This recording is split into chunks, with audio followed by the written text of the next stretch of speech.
activitat per engrescar els estudiants de secundària, l'afició de les matemàtiques i de la ciència en general. Fer propaganda de que les matemàtiques són una cosa amb la qual val la pena dedicar-hi el temps i que no són el que molta de gent es pensa.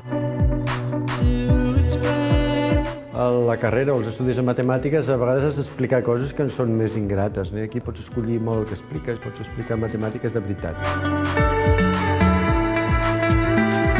És una forma d'entendre coses del que passen a la vida que, a part de simplement passen, doncs està bé preguntar-se el per què de tant en tant i moltes vegades les matemàtiques tenen les respostes. Una manera de pensar, de resoldre problemes. Sí, és un raonament.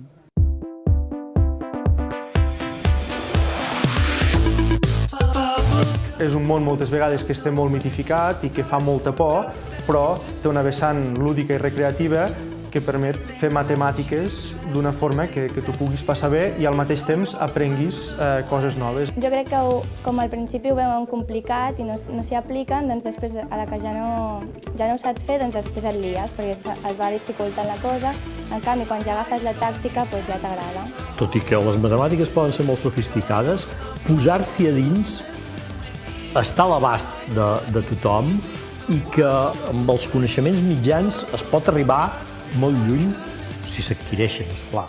A vegades, fins i tot a les classes, quan la professora ens explica alguna cosa, m'impacta que preguntes tan senzilles puguin tenir un raonament matemàtic.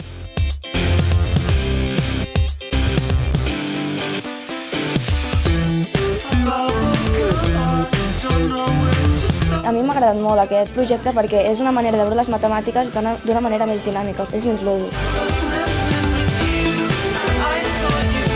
A mi em sembla excel·lent, la veritat.